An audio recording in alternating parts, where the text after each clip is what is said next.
Bom dia, boa tarde, boa noite. Eu me chamo Ana Paula, para quem ainda não me conhece. Eu estou registrando esse vídeo dia 17 de setembro de 2016. Vamos ver se eu consigo também postá-lo nessa mesma data. Falo data porque é importante, meu querido, minha querida, a gente saber, né, mano a mano que os dias passam, a gente acompanhando o desenrolar da nossa história. Nós estamos hoje escrevendo uma nova história, a história da nossa redenção ou da nossa condenação. Essa é a realidade. Ana, o que você está dizendo? Como é que eu posso estar escrevendo a minha história de condenação? Depende, minha amada, meu amado, como você está levando a sua vida, depende como você está se portando, né? Uma coisa é a gente se portar bem na frente das pessoas, com as pessoas, mesmo dentro da nossa casa, né? Outra coisa é por dentro, no nosso coração. Nós todos conhecemos pessoas que estão sempre com a carinha boa, todo dia sorrindo para todo mundo, querendo ser gentil para todo mundo, mas lá no fundo do coração tá cheio de maldade, tá cheio de raiva, tá cheio de inveja, né? Isso aconteceu com o próprio Lúcifer quando andava no céu. Deus viu que o coração dele se inclinou para o mal, se desviou. Em tudo ele foi achado perfeito, até o dia em que se achou mal no coração dele, né? Ele invejou ao próprio Deus. Então são coisas muito sérias. E hoje eu quero estudar com os irmãos uma coisa muito curiosa que veio esses dias, né? Semana passada, eu estava lendo aquele livro de Mateus e tal, e refletindo sobre ele. E veio esse assunto que eu quero trazer para os irmãos e cada um tire a sua própria conclusão. Amém? Eu gostaria, meus irmãos, que vocês abrissem comigo na parábola das 10 virgens. Ana, a gente já leu tanto essa parábola, a gente conhece essa parábola do início ao fim, a gente sabe ela de cor, mas vamos prestar atenção na parábola das 10 virgens mais uma vez. A realidade é que cada vez que a gente lê a palavra, as Santas Escrituras, o Senhor nos mostra algo novo. Eu, todo dia que leio a palavra, estou vendo algo novo se descortinando diante dos meus olhos. Quer ver uma coisa que, olha só, né? Eu não consegui entender. Eu não consegui entender isso. Por muito tempo eu não consegui entender. Essa frase, quando a gente vê na Bíblia que fala, pode-se derramar vinho novo em odre velha ou garrafa velha. Eu não entendi aqui, gente, que será que significa derramar vinho novo em garrafa velha, né? E agora, depois de um tempo, nesses meses, nesses dias, é que eu entendi. O vinho novo é a nova vida e a garrafa velha é o velho homem. Então não tem jeito do Senhor colocar uma vida nova numa pessoa se ela não nasce de novo. Ela não nasce em Cristo, ela não crucifica a carne com Cristo. Então não tem jeito de uma pessoa ter a vida no Espírito Santo se ela ainda anda nos velhos costumes, nas velhas manias. Deu para entender? Eu custei entender essa frase. Eu lia, eu não conseguia captar, né? A ficha não caía. E a palavra de Deus é isso, amados. A palavra de Deus é mistério, e é mistério que vai sendo revelado àqueles que o buscam, àqueles que querem entender, àqueles que querem aprender, né? E eu glorifico ao nosso Deus por isso. Uma outra coisa que eu queria citar aqui é o seguinte: se você que está me ouvindo, você como eu, deve crer no Deus de Isaac, de Abraão e de Jacó, e esse se diz ser um Deus justo, reto, juiz, ok? Ok. Olha, se eu, Ana Paula, creio que ele se autodeclara justo e reto juiz, eu creio que aquilo que cada um que vai ser salvo por todo o período da humanidade precisa, ele vai colocar no caminho do modo correto, justo ou errado. Então, é onde cada um de nós fomos resgatados uma vez nas trevas, né? Nós estávamos nas trevas, nós estávamos no pecado, e etc, etc, etc. E ele veio e nos resgatou. E cada um de nós tem a sua experiência particular com o Senhor. Se você verdadeiramente se arrependeu e se você verdadeiramente é salvo, ok? Ok. Uma coisa que a gente está recebendo nesses últimos dias, e eu estou falando isso porque é o que eu, Ana Paula, estou vivendo. Eu sou convertida aí já há uns 20 bons anos, né? Há uns bons 20 anos aí que eu já me converti verdadeiramente, eu aceitei a Jesus, como se diz, né? Mas não é que eu aceitei a Jesus, é Ele quem me aceitou. É Ele quem se fez achar por mim. É Ele quem teve misericórdia e veio ao meu encontro. Mas falando popularmente, o povo diz, né? Ah, eu aceitei Jesus. O que é isso? Quem somos nós para aceitar o Salvador? Né? É Ele quem vem e toca o nosso coração. Como diz em Apocalipse, eis que estou à porta e bato. Aquele que ouvir e abrir, eu entrarei com ele e cearei com ele e ele comigo. Então ele entra se eu abro a porta do meu coração. Eu ouvi, né, a voz do Senhor, então, há 20 anos atrás. E nessa história toda, né, a gente vai caminhando, vai crescendo. E sabe o que eu descubro, meu querido, minha querida? Que quando a gente entra para a igreja, né, os pastores, na época minha, os pastores sempre falavam tanto de Israel, né? Eu glorifico ao meu amado Deus, porque sempre, eu nunca bati de frente com igrejas ou pastores que blasfemaram contra Israel, blasfemaram contra o povo de Deus. Eu agradeço a Deus que sempre, sabe, bandeira de Israel foi levantada em cima de púlpito para orar, pastores, mesmo que a igreja que eu frequentava hoje está bem diversa daquilo que era, ela abençoou Israel, sabe? Teve uma vez que veio um cantor, parece que ele é hebreu, e ele cantou ali junto com a cantora e gravaram todo um CD, né? Shalom Jerusalém. Então, assim, eu agradeço a Deus que ele nunca permitiu que eu caísse numa situação de pessoas que são antissemitas, né? Que odeiam Israel, ou então que falam que Israel não vale mais nada aos olhos de Deus, que o que vale é a igreja. Tem pastores por aí falando que a igreja é a nova Israel, é o novo pacto, a nova aliança. Então tem gente aí ouvindo muita blasfêmia mesmo contra o povo do Senhor. Antissemita é todo aquele que odeia o povo de Israel, tá? Então, eu agradeço a Deus. Então, eu sempre tive muita simpatia, muito carinho, sempre orei muito por eles e tal. E nesses últimos dias da minha vida, e eu falo assim porque eu creio que a gente está indo embora a qualquer momento, né? E nesses últimos dias também se refere a nesse momento em que eu me encontro na minha vida, eu tenho me aproximado muito, sabe, de louvores hebraicos, de palavras, né, hebraicas. Eu tenho admirado muito, e curiosamente até achei um filme na Sky aqui na Itália esses dias, né, chamado A Esposa Promessa, né, um filme totalmente israelense, que mostra a cultura deles quando se casam e tal. Um filme muito polido, muito limpo, muito inocente, muito, sabe, verdadeiro. A gente vê, né, como que eles são. E assim, é o que está acontecendo, sabe? Eu também estou tendo a oportunidade, às vezes, de ler alguma coisinha na Bíblia aí, na língua hebraica. Não na língua hebraica, que eu não sei o hebreu, mas traduzido, né? Então, assim, alguma coisinha e tal. Mas, em contrapartida, tem muitos que dizem que a Bíblia que nós, cristãos, gentios, recebemos é toda deturpada. Tem quem diz que a palavra tal não significa isso, a palavra tal não significa aquilo, e por aí vai, né? E tem muita gente confusa, tem muita gente com a cabeça meio perdida mesmo, né? Então o que eu tô lendo não tem sentido, tá errado, a tradução é aquela verdadeira em hebraico e e tô. E por que eu tô falando isso, meu querido, minha querida? Eu, Ana Paula, eu acredito no Deus reto juiz. E se ele é reto e ele é juiz, ele é justiça, ele não vai colocar na mão de nenhum ser humano, futuro cidadão do céu, uma palavra torta. Ele não vai permitir que aquilo ali que nós estejamos lendo seja engano para o nosso coração.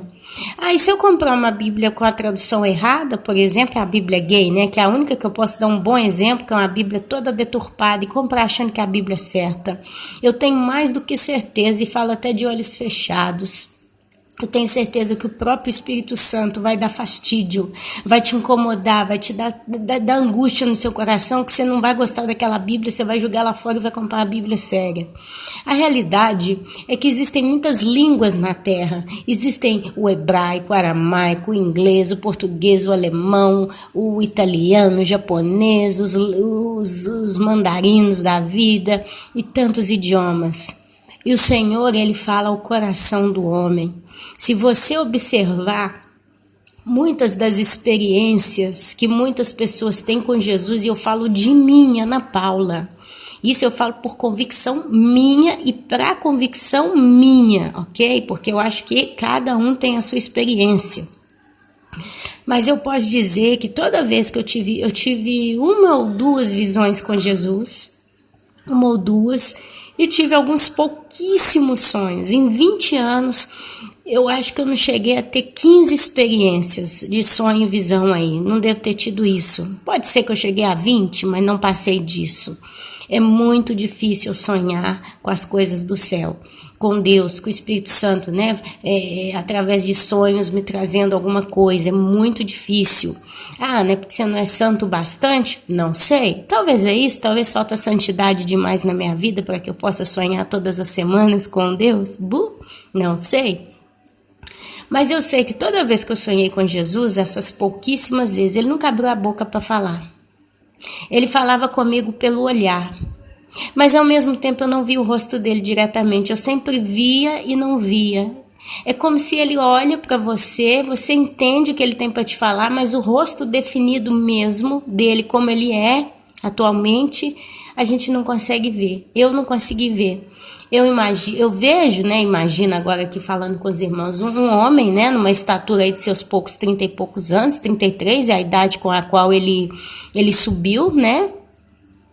Barbudo, cabelo grande, pele clara e vestido com roupa branca, mas mais do que isso eu não consigo, sabe, olhos escuros, mas sabe quando você vê literalmente a fisionomia da pessoa, os traços do rosto da pessoa e você sabe que aquela pessoa quem ela é?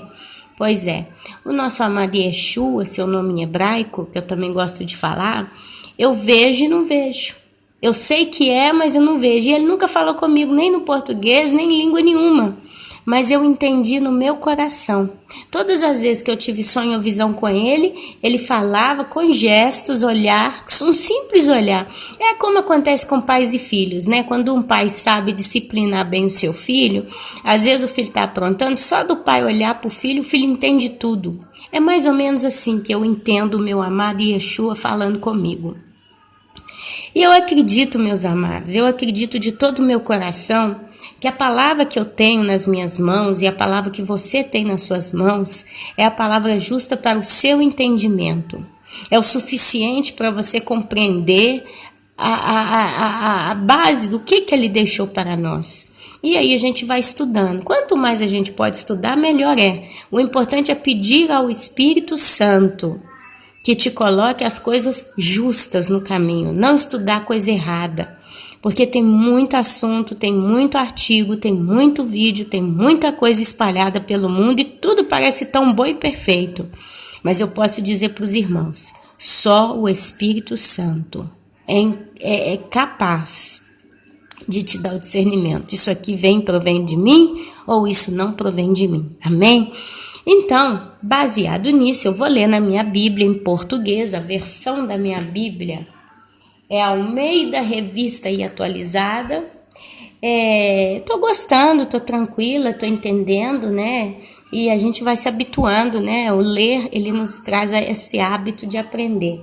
E aí eu vou ler com os irmãos mais uma vez a parábola das 10 virgens. Lembrando que o livro de Mateus, ele tem uma expressão muito para o povo judeu, para o povo hebraico. O povo judeu vem da tribo de Judá. O povo hebraico vem das 12 tribos como um todo. Então, seria todo o povo descendente de Jacó. Tá? Jacó teve 12 tribos, 12 filhos. Cada uma das tribos tinha o nome de um dos seus filhos. E um dos seus filhos, né, se chamou Judá, né, a tribo de Judá. Então, amados, a gente fala judeu, né? Mas isso aí é errado. A gente tem que falar hebreu. Aprendi isso esses dias. E a Bíblia, o livro de Mateus, ele é muito voltado para os hebreus, ele é muito voltado na língua daquele povo, dos costumes daquele povo. Então é por isso que o nosso amado Yeshua, Jesus Cristo, ele vai explicando segundo aquilo que o povo entendia.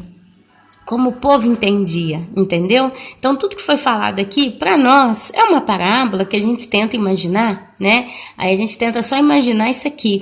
Mas quando eles falavam no meio daquele povo que tinha esses costumes aqui, de como era o casamento entre eles e por aí vai, eles entendiam muito bem mesmo. Um exemplo é o tocar ao soar da última trombeta, como diz Paulo, que falou os Tessalonicenses, que também era um povo bem hebreu, um povo bem de Israel, e ele fala, né, ao soar da última trombeta, né, aqueles que morreram em Cristo ressuscitarão primeiro, e depois nós, os que estivermos vivos, nos encontraremos com eles nos ares, né, acima das nuvens, e estaremos para sempre com o Senhor, né, que vai vir nos encontrar. Aí tem muita gente que fala, essa última trombeta é aquela lá de Apocalipse, é a 7ª trombeta que está lá no livro de Apocalipse, é a última de todas, né? Tem gente que vai mais além ainda e acha trombeta lá no Apocalipse e fala que enquanto aquela trombeta não soar, o arrebatamento não vai acontecer. Mas você vê que no livro de Tessalonicenses, quando Paulo fala ao soar da última trombeta, ninguém perguntou para Paulo qual era essa última trombeta.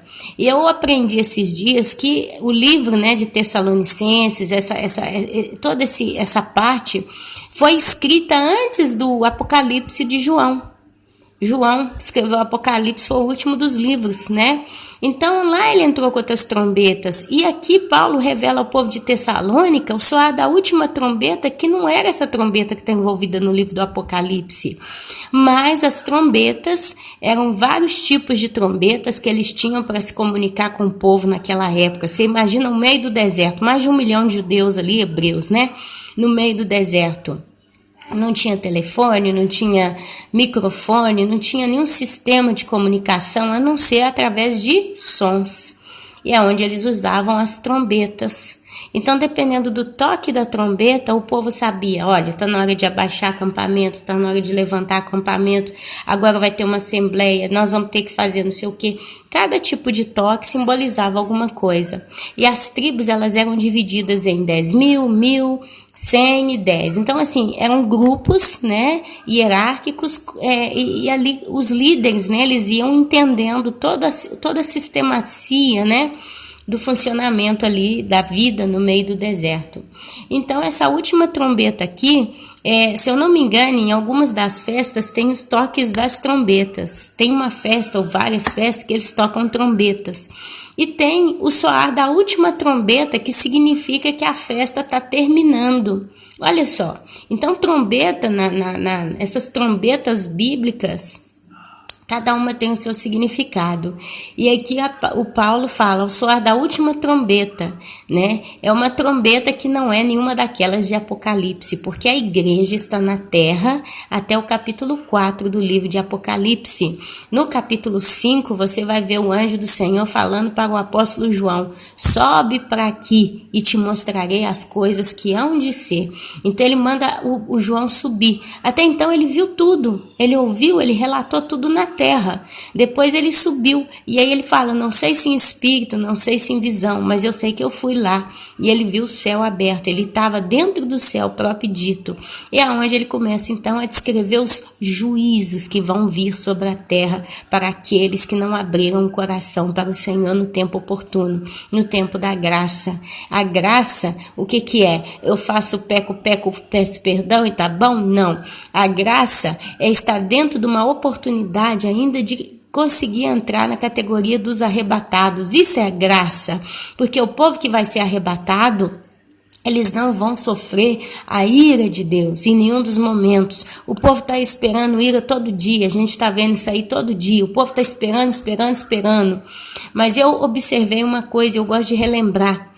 Todos aqui têm tido muitos sonhos. Eu mesma tive sonho de tsunami vindo, né? Tsunami de mais de 100 metros. Se você é novo no canal e dá uma passeada no canal, você vai ver alguns sonhos mesmo que eu mesma tive e relatei, porque foram pouquíssimos, mas eu levo em consideração e eu publiquei isso aí.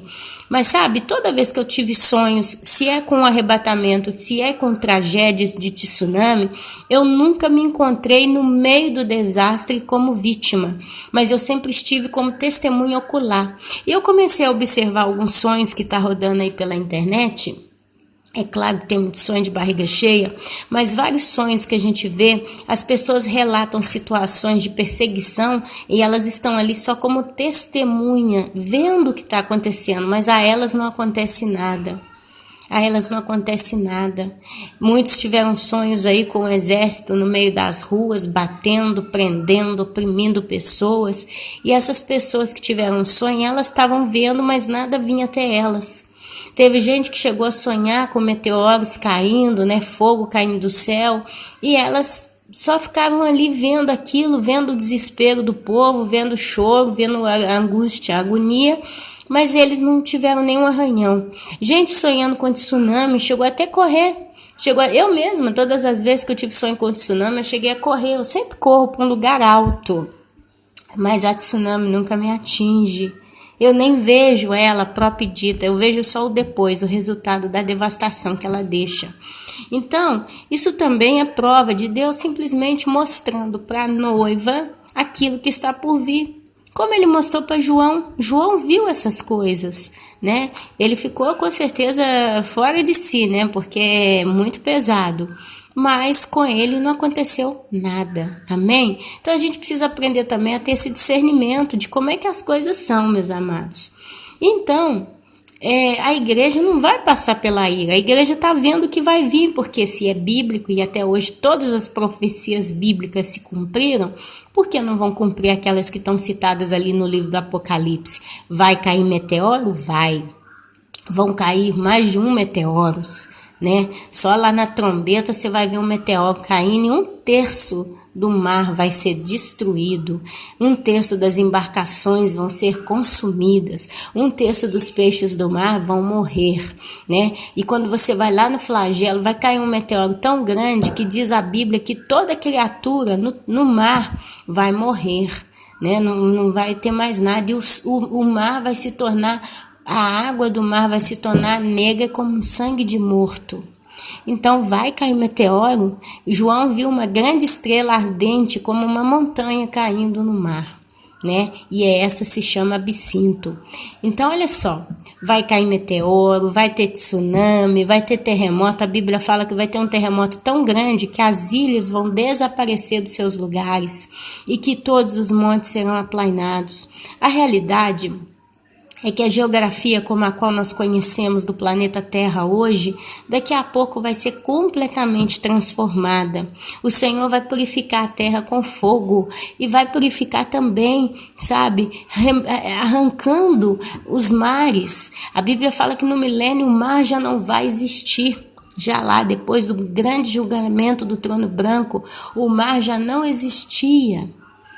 O Senhor vai criar oásis em toda a terra. O que é um oásis? São pequenas lagoas paradisíacas por toda a terra. Amém? Olha que coisa linda. Então, amém. E em cima disso tudo, tá? A gente tem que ter essa convicção que a Virgem prudente, a noiva de Cristo, não passa pela ira. Mas eu quero ver uma outra coisa aqui com os irmãos. Olha só, capítulo 25 de Mateus, a parábola das 10 virgens. E depois você tem em mãos aí o capítulo 13 do livro de Lucas, do capítulo 22 ao 30. Depois você lê essas duas passagens, esses dois capítulos, sozinho. E aí você pede ao Senhor, fala comigo, me dá entendimento, se é isso que a Ana Paula falou mesmo, amém? É o que eu sempre falo.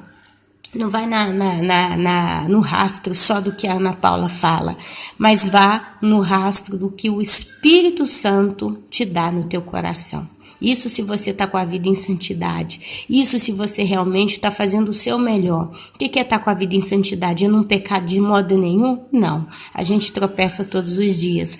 Mas é estar com tanta fome, tanta sede, buscando tanto o Senhor e fazendo de tudo para agradar ao Senhor. sabe, oferecendo realmente através dos nossos corações um sacrifício de louvor com os atos da nossa vida, todos os dias para Ele. Mateus 25, então, dizia o nosso amado Jesus Cristo, então, o reino dos céus, eu gosto de prestar muita atenção em cada palavrinha que eu leio. Reino dos céus, significa que não tem um céu só.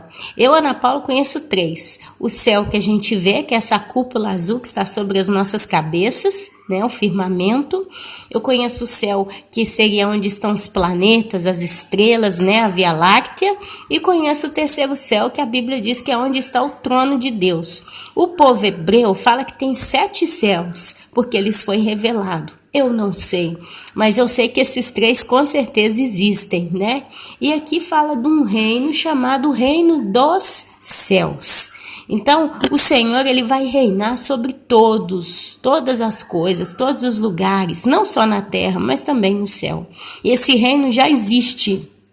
E aqui fala que ele vai ser semelhante ou igual a 10 virgens que, tomando as suas lâmpadas, a lâmpada é a Bíblia. Eu não vou complicar muito hoje não, vou ser mais direta. A lâmpada é a Bíblia. Essas virgens, elas saíram a encontrar-se com o noivo. O noivo quem é? Jesus Cristo. Então, sair a encontrar com o noivo é o que nós estamos fazendo. Nós tomamos a palavra a partir do momento que nós ouvimos o chamado. Eis que estou à porta e bato, aquele que abriu entrarei e cearei com ele e ele comigo. Abri a porta, ouvi o chamado, eu estou ceando com Cristo através do quê? Da palavra. Prestem atenção.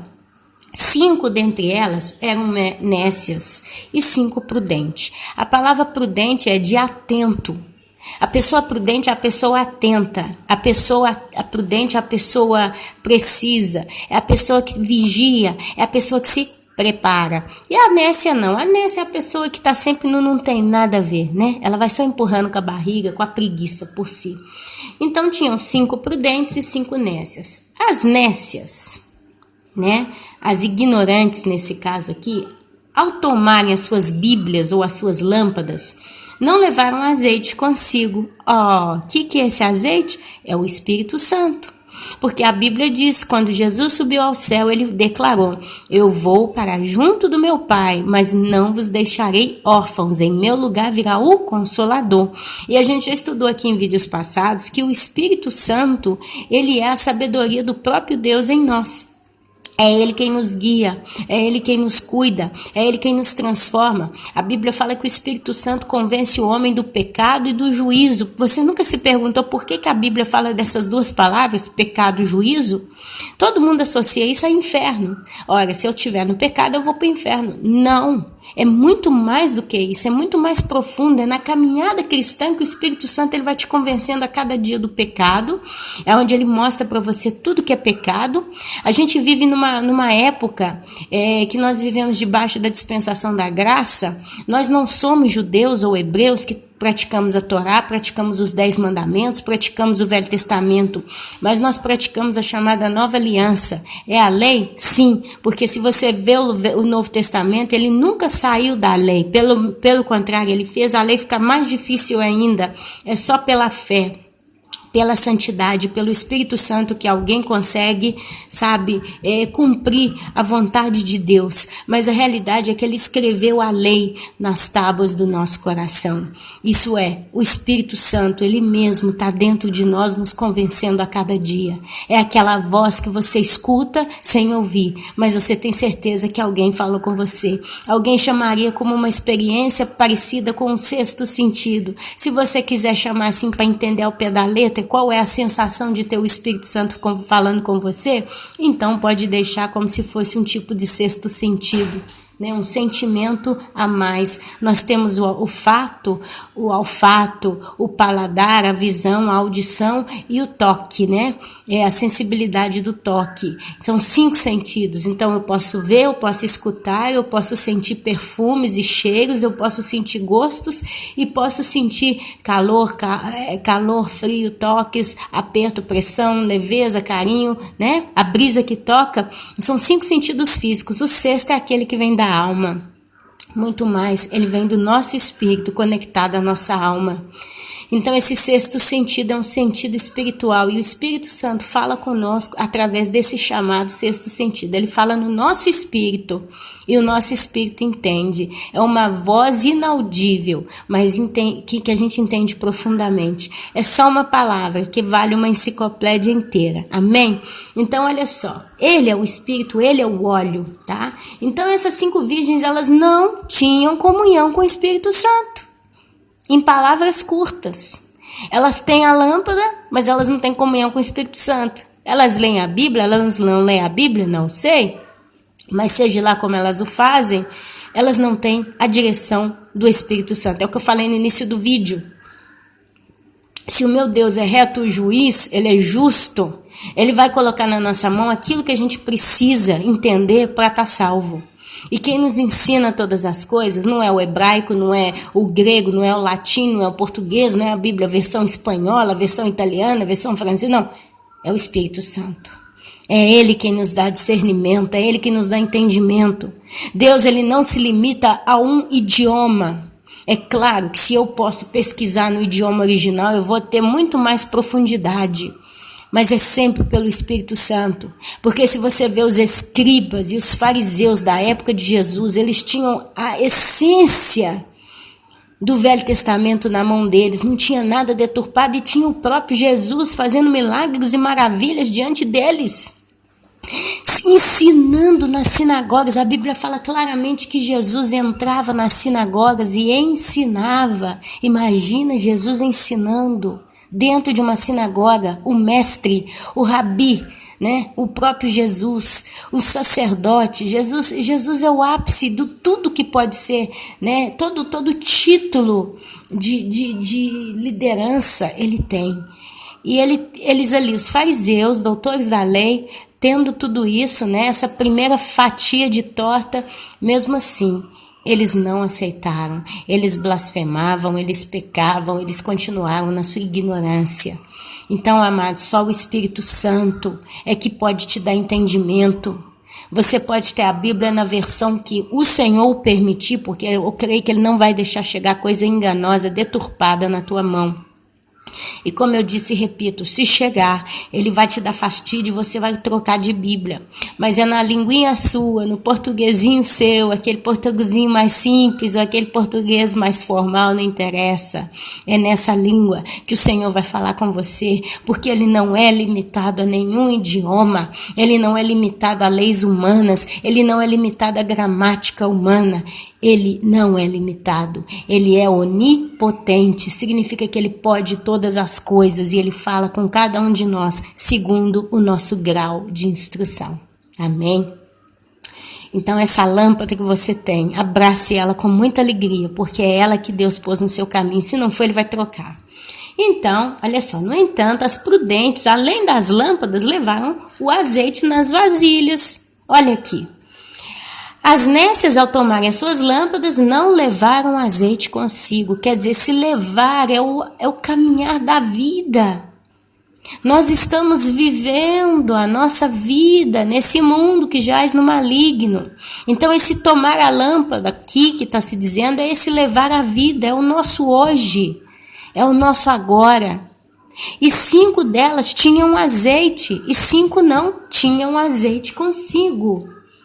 Fala muito claro, quer dizer, elas tinham a Bíblia, mas elas usavam a Bíblia na carne.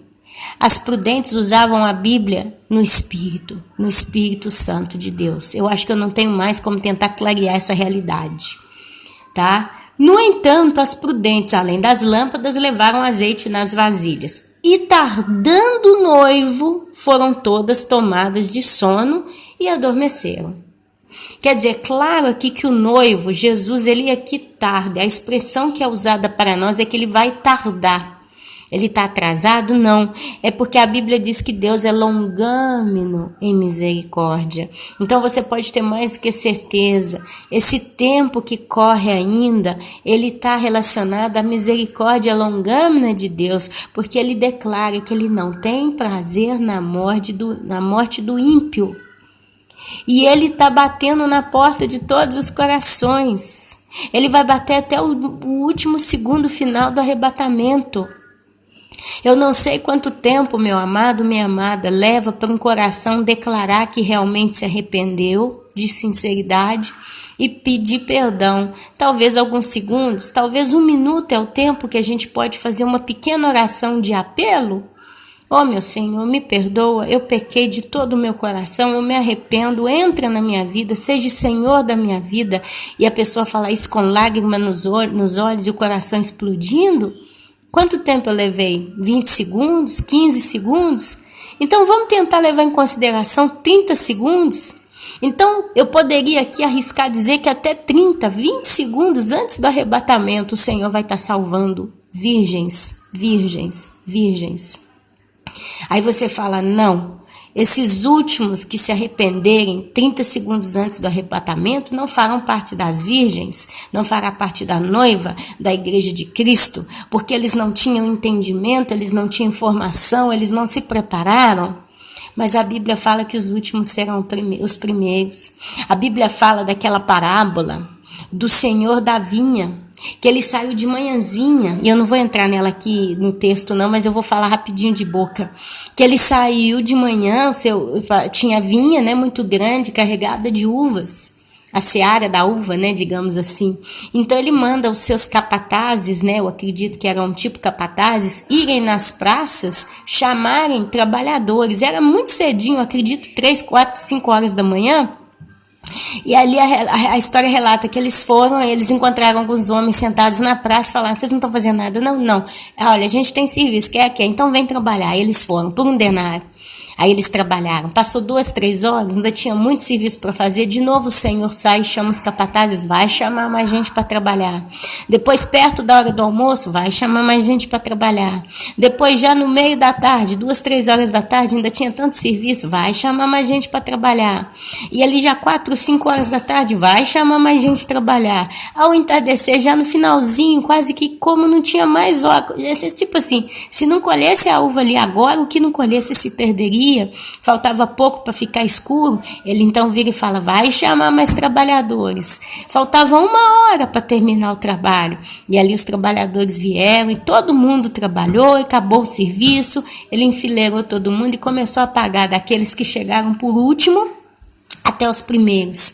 E ali foi dando 1 denário para cada um. Aqueles que chegaram no início da manhãzinha mesmo, de manhãzinha de madrugada, no amanhecer do dia, reclamaram entre eles, ora, nós estamos aqui o dia inteirinho trabalhando e aqueles que acabaram de chegar nem conseguiram trabalhar direito, estão ganhando a mesmo tanto. E ali o Senhor vira e fala, qual é o problema? Por acaso o que eu tenho não é meu? Eu não posso fazer com o que eu tenho o que eu quiser? E a gente tratou esse valor, né? E ali ele paga. E aí o Senhor fala, no reino do céu será assim, os últimos serão os primeiros. Então, meu amado, é o Espírito Santo quem convence o homem do pecado e do juízo. E é ele que traz toda a informação necessária. Vai ter gente se arrependendo nos últimos segundos. Eu não sei como é que vai ser, eu não sei se vai precisar acontecer alguma coisa para tremer o mundo, para fazer muitos despertarem. Eu não sei, não me pergunte, Ana, vai cair um meteoro antes que todo mundo arrependa? Não sei. Eu não sei. Olha, eu ouso aproximar que a igreja talvez ela vai ver algo iminente, algo confirmado pela televisão. Talvez a gente vai presenciar uma notícia catastrófica que todo mundo vai ficar em tanto pânico que muitos vão se arrepender. Talvez, mas que a gente vai passar por coisas aí que só Deus mesmo, eu duvido. Olha só. Então, o noivo tarda e todas são tomadas de sono e adormeceram, tá? Mas olha que o azeite de reserva tá lá na garrafinha. O azeite de reserva, presta atenção. Mas à meia-noite ouviu-se um grito, eis o noivo sair ao seu encontro. Então se levantaram todas aquelas virgens e prepararam as suas lâmpadas. Então, antes delas ouvirem o chamado, elas tinham o azeite de reserva e a lâmpada. Dá-se a entender que a lâmpada não estava funcionando com o óleo aceso ali nela, mas o óleo estava guardado.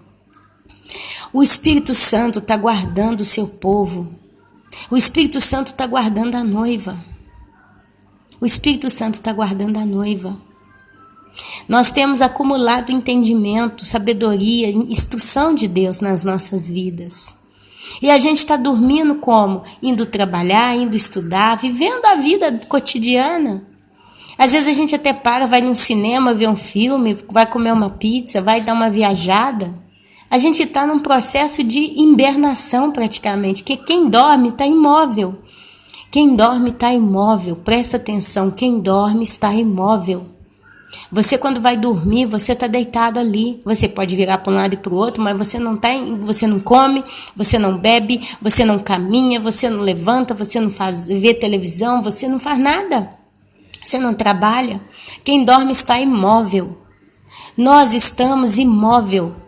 A noiva prudente, ela está imóvel na sua postura com Deus. Quer dizer, ela alcançou um patamar com o Senhor e ela não se move desse limite, desse patamar. Ela está em santidade, ela não se move para o pecado. E aí é o que a Bíblia fala, aqueles que estão santos que se santifiquem ainda mais, e aqueles que estão sujos que se sujem ainda mais. Quer dizer, nós estamos imóvel para o lado de Deus, positivo, nós não nos movemos da nossa postura com o Senhor. A gente está firme, estabelecido sobre a rocha. E aqueles que estão dormindo nas trevas, no pecado, eles não se movem para Deus, mas se movem contra Deus. Eles estão vivendo o sonho das trevas, das suas próprias concupiscências. Quer dizer, é estabilidade do lado positivo e estabilidade do lado negativo.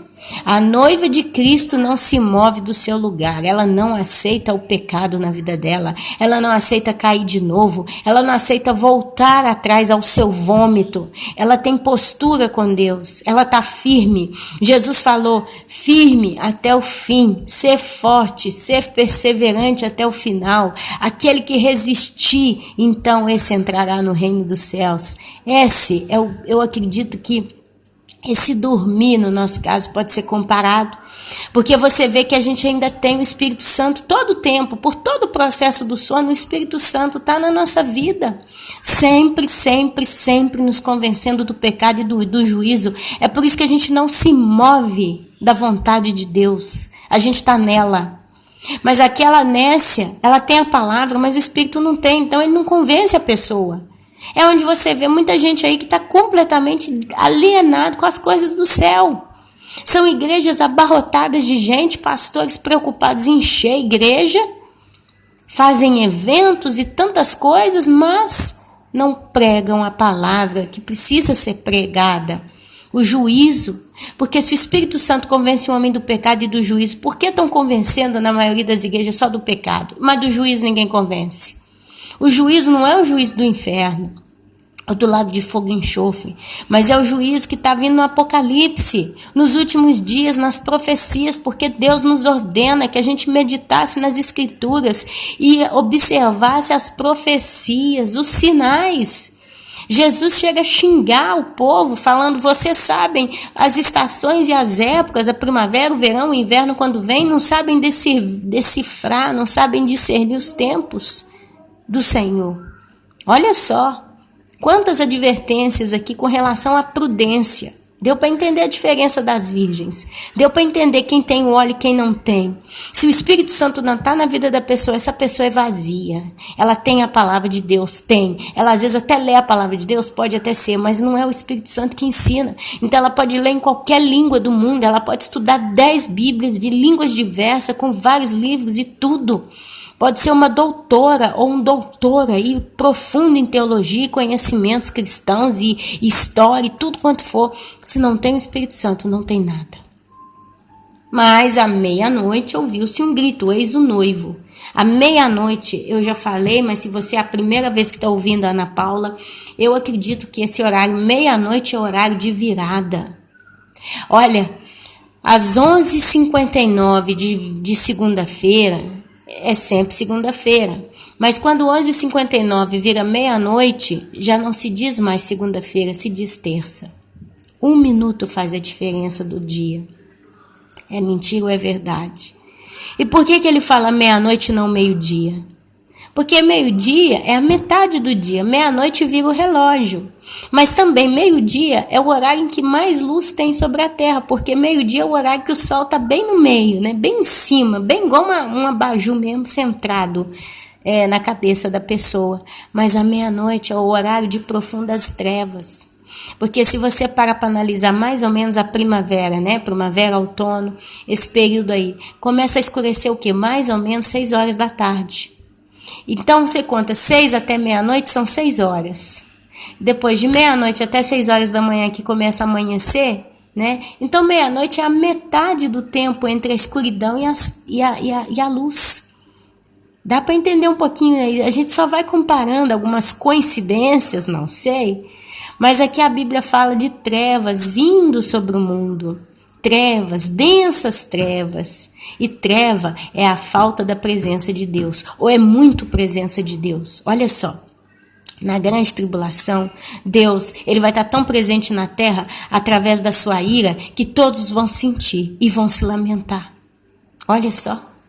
Deus é fogo consumidor. A Bíblia o chama de fogo consumidor. Então ele vai ter ira. Ele vai se retirar dessa terra com a sua presença graciosa. Mas com ele se retirando com a sua presença graciosa, ele vai aproximar muito com juízo. E o executar do juízo de Deus é a manifestação da presença dele, da insatisfação dele para com o pecado. Até agora a gente está aí. Você não vê o juízo de Deus em lugar nenhum, mas também a graça está em poucos, não está em todos. Então o mundo está mais ou menos neutro. Tem gente que nem vê Deus na terra, nem imagina que existe um Deus como o Deus de Isaac, Abraão e Jacó nesse mundo. É só para quem tem o Espírito Santo, quem tem a luz, como dizia Paulo lá em 1 Tessalonicenses. Mas vós não sois da noite. Vós não estáis dormindo, vós não estáis em treva. Vós sois filhos da luz. Quando tem a presença do Senhor, tem luz. E essa luz é claridade, é discernimento, é compreensão, é entendimento, é informação do que nós somos, do que nós temos, do que está acontecendo, de como está ao nosso redor e das coisas como são verdadeiramente. A escuridão é embriaguez, é alucinação, é loucura, é nécia. A falta de luz é total falta de informação. E aí é a falta do Espírito Santo convencendo o cidadão, a cidadã do juízo. Por que a noiva de Cristo está tão atenta aos sinais dos últimos tempos? Porque ela está sendo convencida nesse momento pelo Espírito Santo que está vindo juízo. Então ele não nos usa só para nos convencer, para que a gente prepare a nossa carcaça. Não. Mas para que a gente apregou o evangelho como atalaias do Senhor. É aí onde entra a parábola dos talentos. É onde a gente precisa colocar os talentos para trabalhar. Não sei qual que é o seu. Talvez é orar. Vai orar, vai orar. Faz uma lista de todos os seres humanos que já passaram pela sua vida. Todo mundo que você for lembrando vai pôr no nome. Mesmo que seja o apelido. Tem gente que você conheceu há 30 anos atrás. Você lembra só o apelido da pessoa e o rostinho da pessoa. O que aconteceu. Nunca mais você viu aquela pessoa. Ela foi para um lado do mundo, você foi para o outro. Bota o apelido dela e ora. Senhor, a Lalá, eu conheci a Lalá quando eu estava na escola, ela era minha amiga, uma vez ela me emprestou aquela cor verde que eu gostei tanto de colorir aquela folha e nunca mais eu me esqueci da Lalá, ela era tão gentil comigo, a gente era criança, a gente tinha 6, 7 anos de idade, aonde será que está a Lalá agora? Se a Lalá está viva, Senhor, pela tua misericórdia, pelo teu amor, vai com teu Espírito Santo ali, toca o coração da Lalá e convence ela do pecado e do juízo vindouro, em nome de Jesus. Entendeu, amados? Vai orando. Tira um dia para orar por cada pessoa. Eu fiz isso, é uma coisa linda. Eu tirei uns 6, 7 meses da minha vida só para orar por pessoas. Cada manhã eu orava por um e riscava. No dia seguinte eu orava por outro e riscava. O dia que eu terminei eu falei, glória a Deus, que coisa linda. Consegui fazer esse trabalho.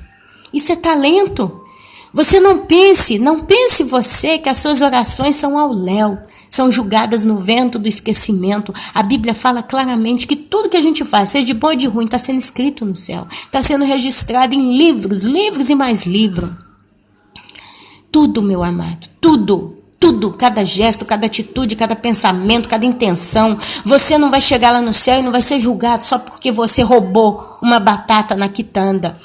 Mas a intenção do porquê que você roubou. Roubou porque você queria roubar, porque você queria ferrar o dono da quitanda e porque você queria aquela batata. Você tinha dinheiro para pagar, mas você quis roubar pelo prazer de roubar. É isso que vai ser julgado na sua cara no dia do juízo.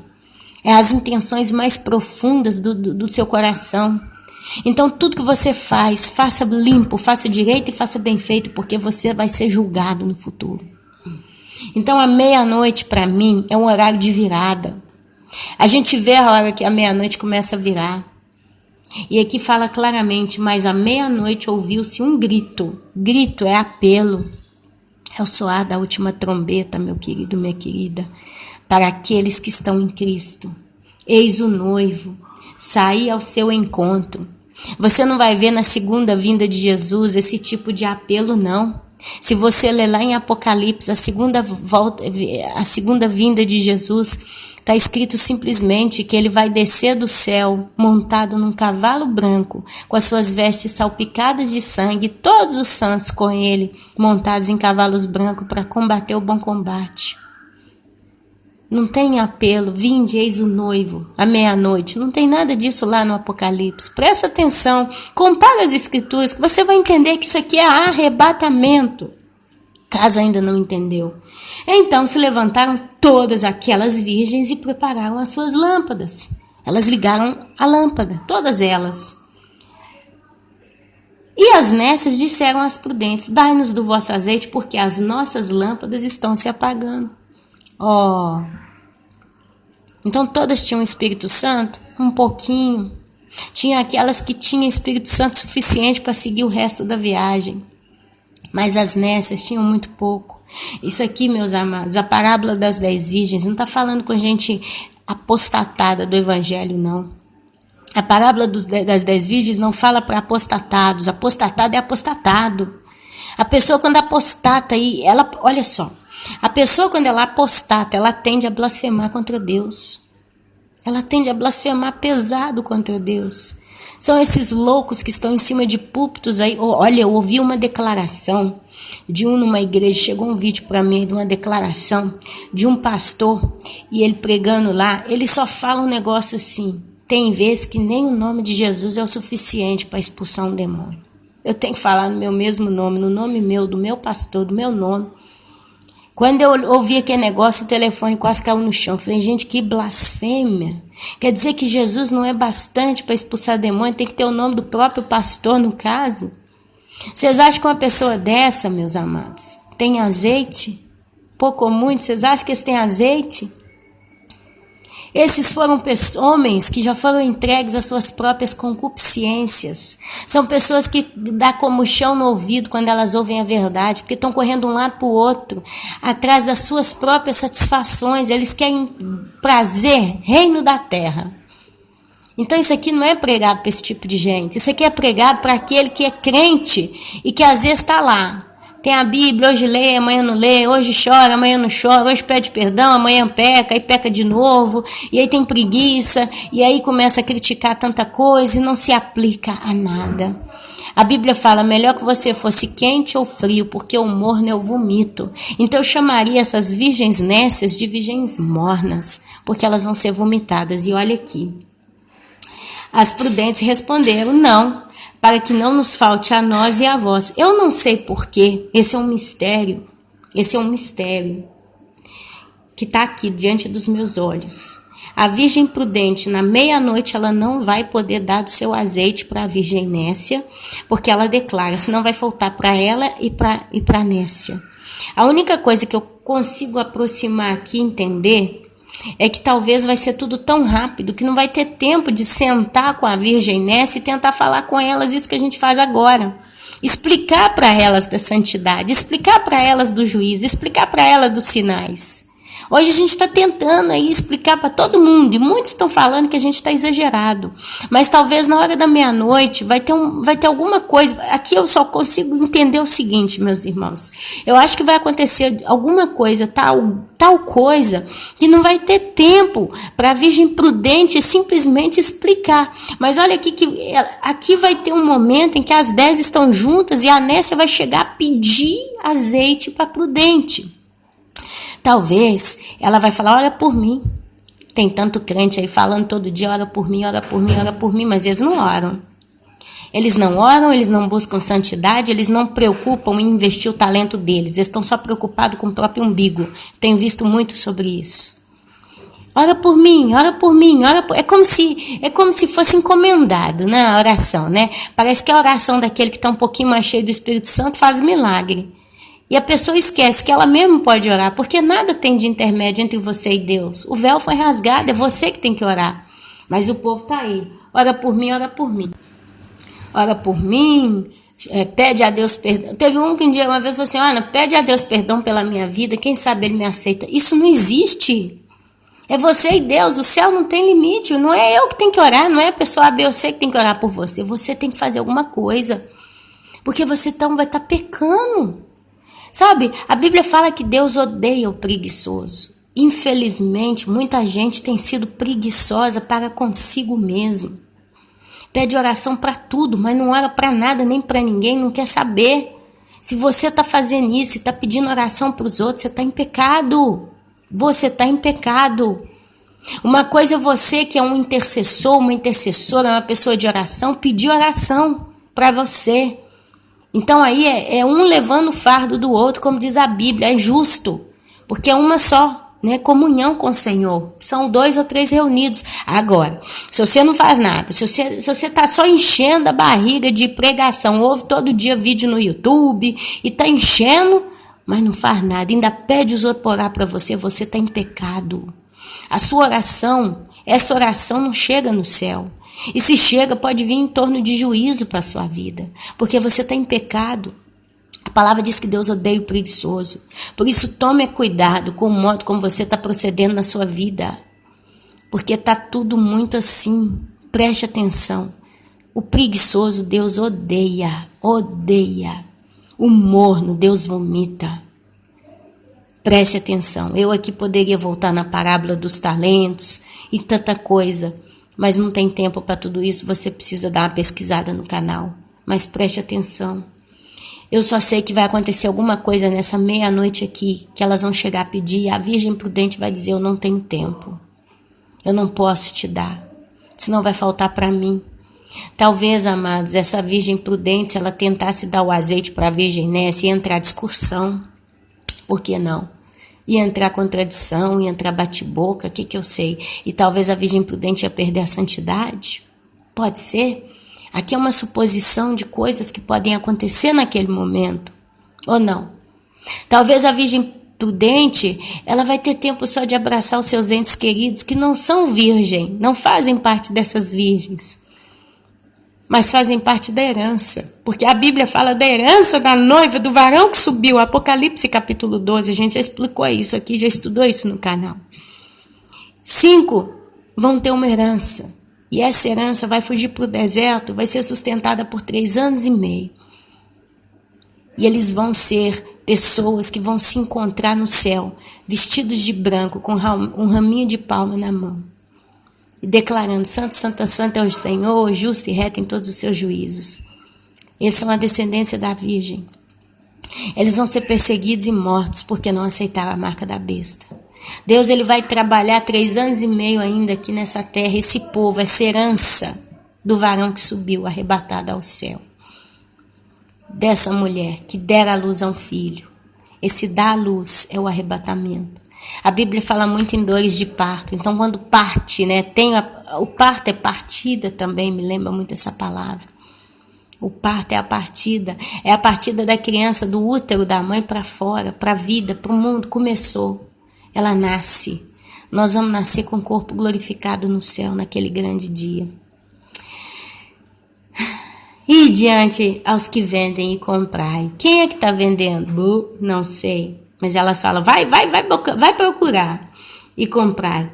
E saindo elas para comprar, chegou o noivo. E as que estavam apercebidas, quer dizer, sabiam exatamente no tempo em que estava, entraram com ele para as bodas e fechou-se a porta.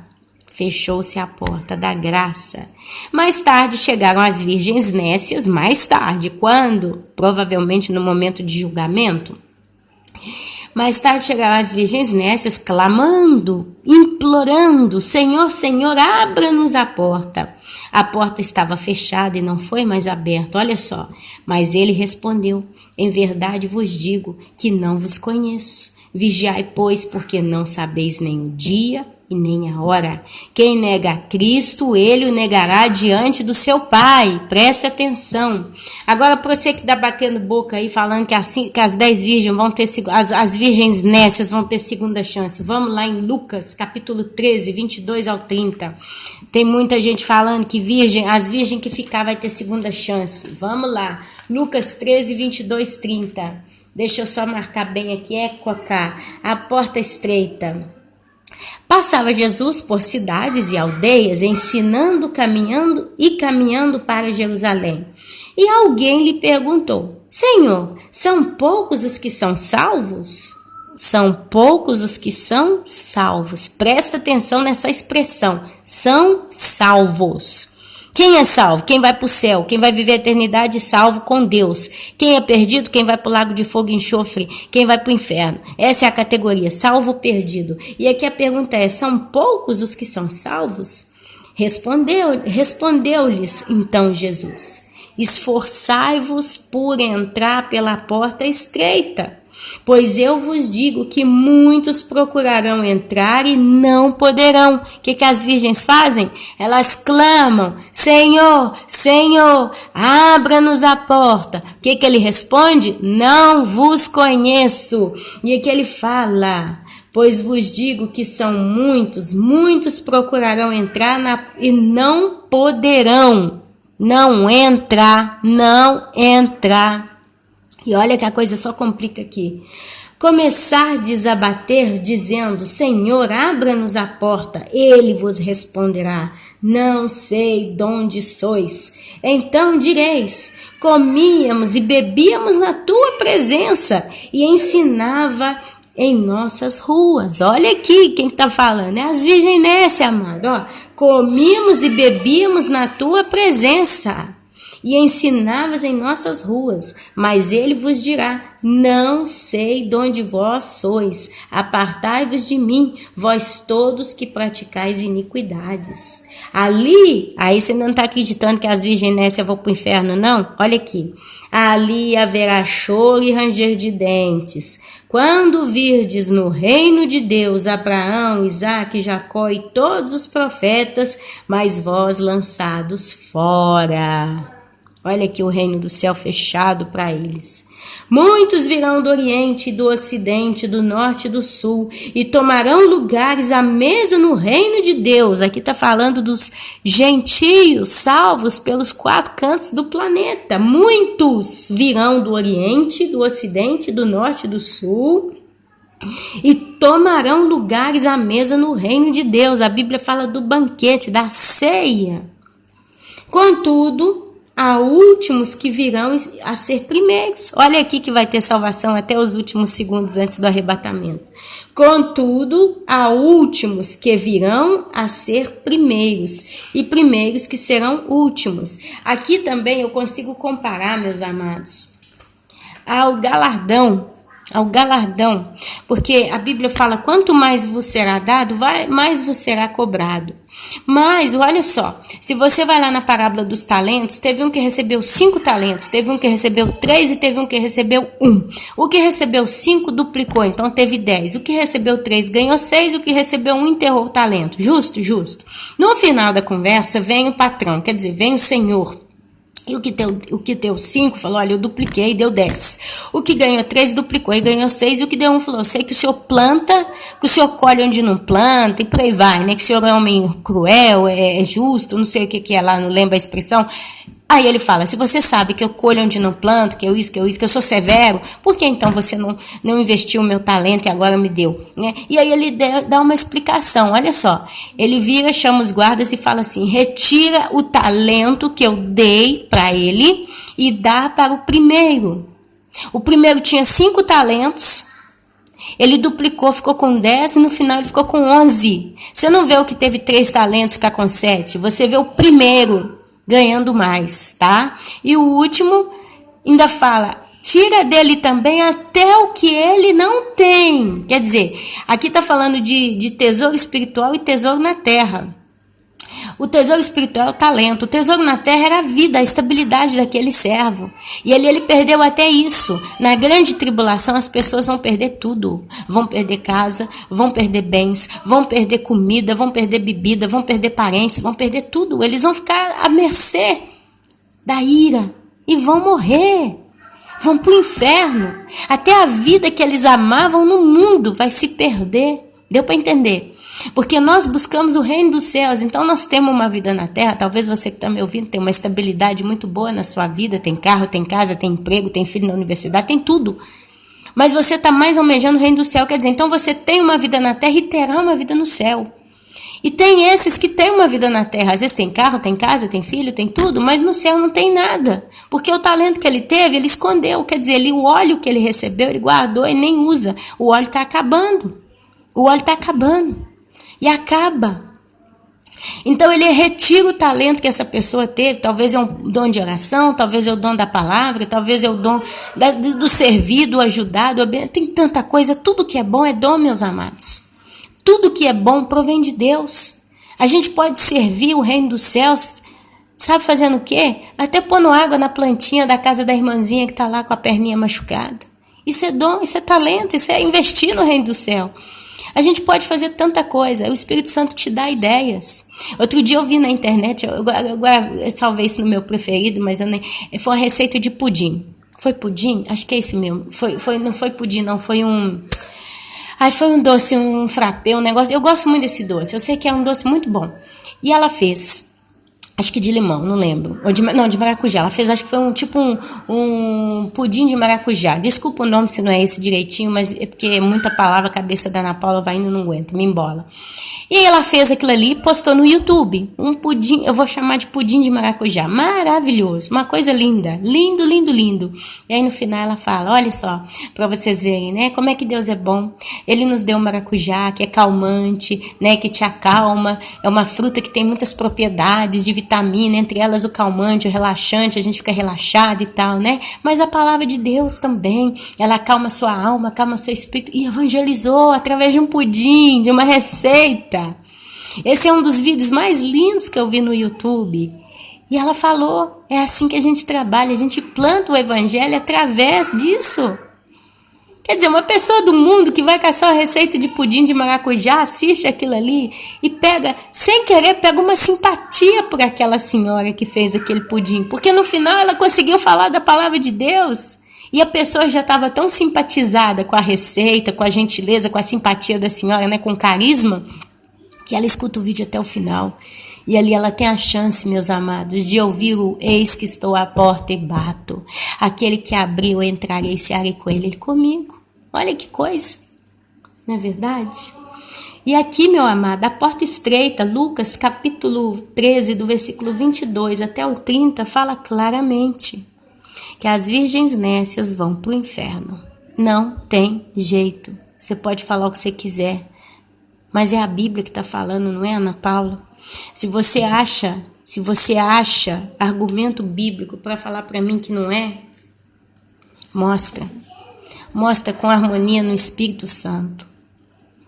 A realidade é que a Virgem Nécia é aquela que ganhou, meus amados, o que muitos não estão ganhando.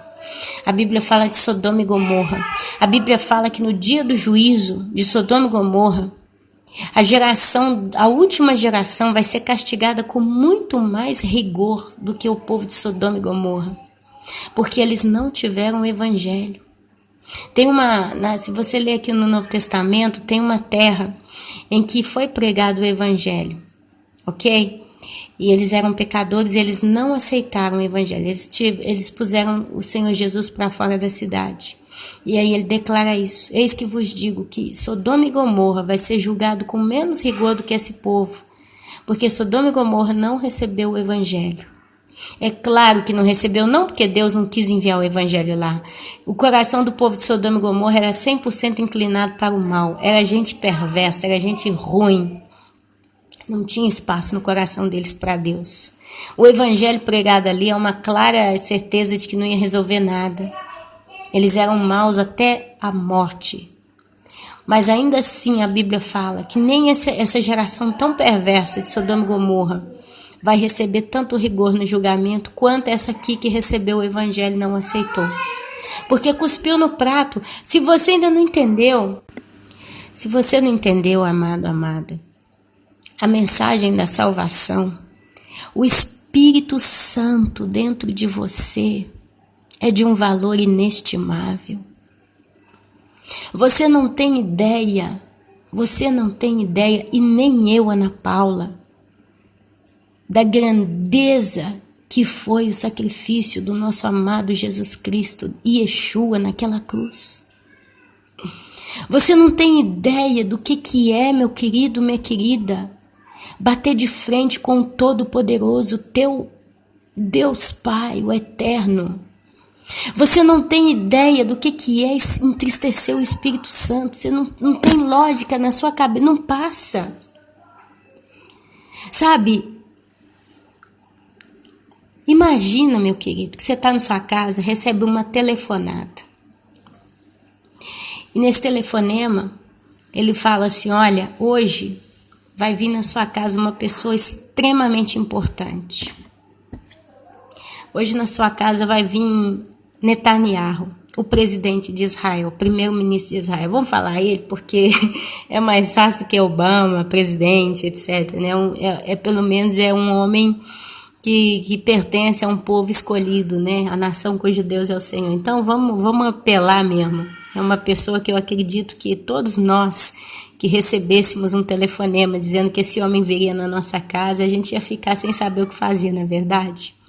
Então imagine que recebesse esse telefonema, olha, Netanyahu, Benjamin Netanyahu, o primeiro-ministro de Israel, aquele senhor de cabelinho branco, arquiteto, né? Ele é primeiro-ministro de Israel.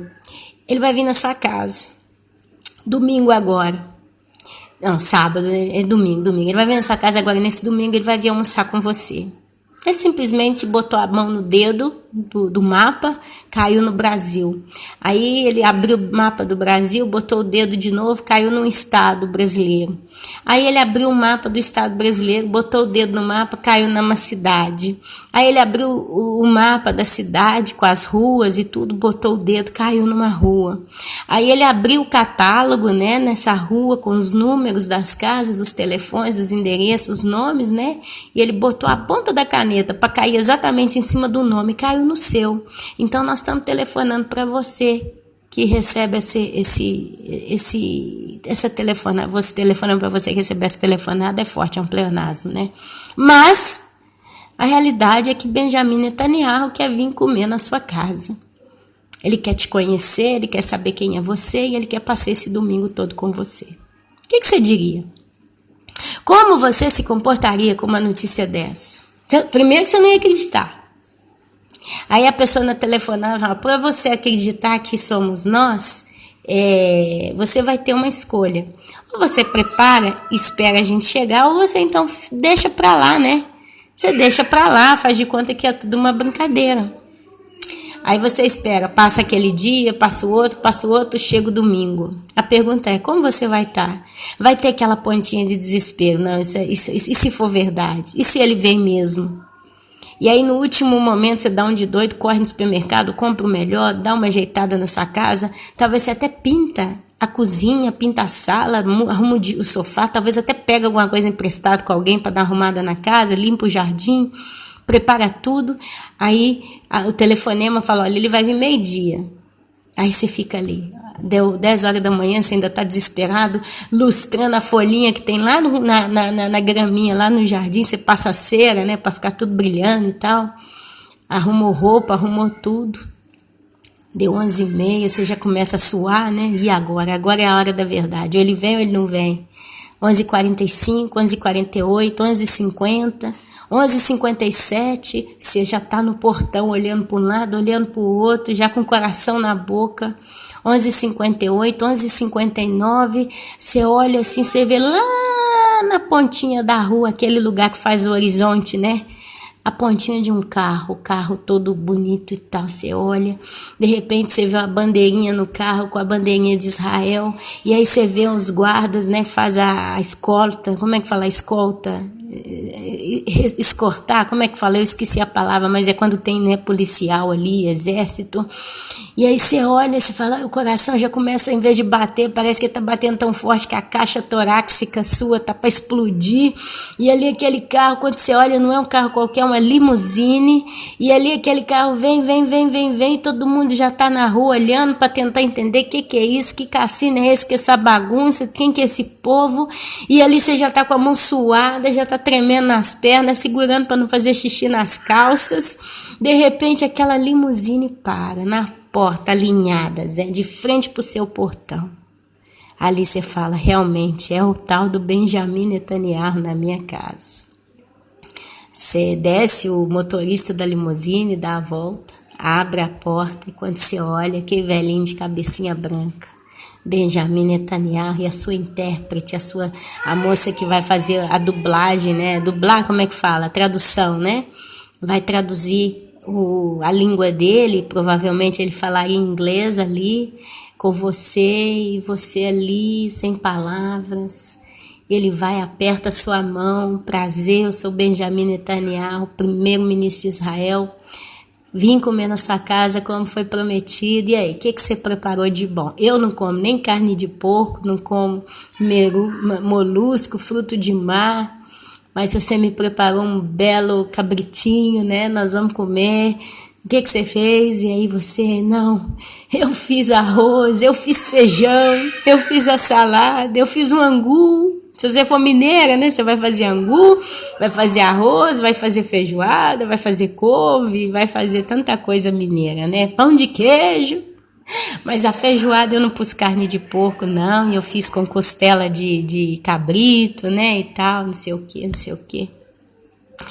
E ali ele entra na sua casa e aí ele dá uma ordem. Ele fala, olha, vai entrar só a tradutora comigo. Só a moça que vai fazer a tradução e todo mundo fica de fora. E aí você vê aquele tanto de soldado na porta da sua casa, helicóptero voando, né? Para proteger o perímetro ali. Aí ele entra na sua casa, você abre a porta, ele senta na sua mesa, aí você põe um prato para ele. Enfim, só para você ter uma ideia, um ser humano, pecador, como nós, não é justo, porque Isaías e Paulo declaram, não tem um justo só se quer. Quem me livrará desse corpo do pecado? De repente aparece uma pessoa que é conhecida no mundo inteiro, de uma potência mundial e etc, vem na sua casa. Talvez você mora num barraco de 3 cômodos, sala, cozinha e banheiro. Talvez você não tenha nem pia na sua cozinha. Na sua cozinha não, né? Talvez você não tenha nem pia no seu banheiro. Você tá ali, você já não sabe mais nem como respirar, e aquele homem começa a comer ali com você, naquela alegria e tal, na simplicidade. Como você ficaria? Como você ficaria? Agora, a gente tem facilidade, né, para viajar na maionese nesse tipo de exemplo, achando que seria tão grande, era tanto, né? Porém, eu quero te dizer, meu amado, minha amada, que o Espírito Santo, ele é incomparável à presença de Benjamin Netanyahu. O Espírito Santo, ele não é o presidente da nação de Israel, o primeiro-ministro, mas o Espírito Santo conhece a profundo o próprio coração do Todo-Poderoso, do Deus Pai. O Espírito Santo, ele esteve com Deus desde o início. E a Bíblia fala que ele se regozijava nas criações de Deus. E Deus se regozijava no Espírito Santo. O Espírito Santo, ele é Deus. Ele é o próprio Deus, o Criador do universo. A Bíblia fala que ele pairava lá no Gênesis, capítulo 1, sobre o abismo, sobre as águas, né? Não tinha terra sem forma e vazio, o Espírito Santo pairava sobre as águas. Ele é o próprio Deus. Ele é o top. Você tem o próprio Deus, você tem Jesus. Esse Jesus que você às vezes já viu numa visão na sua vida. Esse Jesus que você já viu num sonho. Eles são muito mais do que Benjamin Netanyahu. Porque eles não são primeiros ministros de Israel, mas eles são os primeiros ministros do reino dos céus. Jesus é o cabeça. A Bíblia fala que tudo foi feito por ele, para ele são todas as coisas. Ele está sentado à direita do Deus Pai Todo-Poderoso. E eles, no ápice, no top, no máximo do que pode ser a criação, entram dentro da casa do teu coração. Um belo dia você recebe uma telefonada espiritual em que ele diz para você: eis que estou à porta do teu coração, hoje bato. Você quer ouvir a minha voz? Porque eu vou entrar e cear com você e você comigo. E a minha pergunta para você é: o que você está fazendo? Você está fazendo como esse senhor do exemplo que no final preparou tudo, ou você está fazendo como alguém que recebeu uma telefonada dessa, deu uma bela gargalhada, bateu o telefone e falou: não, isso é uma brincadeira, estão me pegando em giro. E aí chegou o domingo, veio Netanyahu, bateu na porta dele, às vezes ele estava lá no boteco bebendo a cachaça, ou então estava lá na frente do Faustão, não preparou nada, não resolveu nada. E às vezes você até xinga: vai embora que eu estou a fim de ficar aqui com a minha televisão, eu estou aqui querendo ficar com a minha cervejinha. Será, meus amados? Como que você está tratando o Senhor na sua vida? Então esse é um chamado de advertência, é um sinal, meus amados, para você. Faça uma análise da tua vida, mais uma vez eu te digo, faça uma análise da tua vida. Veja como você está se comportando, vale a pena fazer o que você está fazendo? É assim mesmo que você continuará a caminhar nos próximos anos, meses, dias, horas, minutos, segundos, até antes do arrebatamento? Não queira ficar para trás. Não queira daqui a pouco clamar batendo na porta: Senhor, Senhor, abra-me a porta. Eu sentei com o Senhor, eu comi com o Senhor, eu bebi com o Senhor, eu aprendi. E ele virá e falar: eu não te conheço, eu nunca te conheci. Olha, Deus só pode conhecer o homem se o Espírito Santo dele habitar em você. Porque é o Espírito Santo que conecta o espírito do homem a Deus, não ao Espírito de Deus, a Deus. É assim que Deus consegue entender a você, que é dele, que é filho dele. É onde ele entende: as minhas ovelhas ouvem a minha voz. Eu te convido de coração a fazer uma oração após esse vídeo. Você e Deus. Você e Deus. Não pede para mim, não pede para ninguém. Você é capaz de fazer. Simplesmente derrame lágrimas sinceras diante do Altíssimo. E o Espírito Santo vem com tanta alegria habitar em você e cear com você. E vai ser uma experiência inesquecível, porque a minha é e foi. Todos aqueles que realmente tiveram esse encontro com Deus nunca mais esqueceram desse dia. E ainda é tempo dos últimos serem os primeiros. Porque você vai acabar de se arrepender, vai acabar de aceitar, né, o Senhor Jesus que bateu na porta do teu coração. E quando se assustar, você está já no céu. Às vezes não vai passar nem muitos dias, nem meses. Eu tenho certeza, creio que não passa nem 10 anos antes do arrebatamento. Está muito perto, os sinais estão todos aí. Tem gente que ainda não acredita, mas eu acredito que está muito perto do arrebatamento. Eu acredito que eu não vou ver meus filhos crescerem com barba no rosto. Eu acredito que eu não vou ver ruga na minha cara. Porque é assim que a gente tem que caminhar, vivendo assim. Então pode ser que você vai subir, quando você assustou, você já está lá no céu. Você acabou de chegar, como aqueles trabalhadores da vinha, né? Que chegaram 1 hora antes de fechar o expediente. E você vai receber seu talento, seu denário, o pagamento. Porque Deus não vai deixar ninguém de mão vazia lá. Quando a gente chegar lá, vai ganhar alguma coisinha. Meus amados, aqui já é assunto para outro vídeo, os galardões, né? Tá aí, né? Tá aí. A gente já falou sobre os galardões também nos estudos. Enfim, amados, e assim, eu acho que eu já trouxe a mensagem que eu precisava ter trago. Eu já estava querendo falar sobre isso há uns bons dias e eu não tinha conseguido achar tempo. Mas essa é a mensagem que o Senhor hoje tem para a tua vida. Seja uma virgem prudente, seja uma virgem desperta. Tenha óleo na tua lâmpada, porque se você não tiver agora, depois não vai ter onde comprar, não. Não vai ter jeito. A porta não vai se abrir, tá bom? Que o Senhor Jesus Cristo, Yeshua HaMashiach, Jesus o Messias, possa te abençoar com prudência, responsabilidade, entendimento, discernimento, perseverança, coragem, temor, reverência a Deus, santidade e salvação. Amém, amém e amém.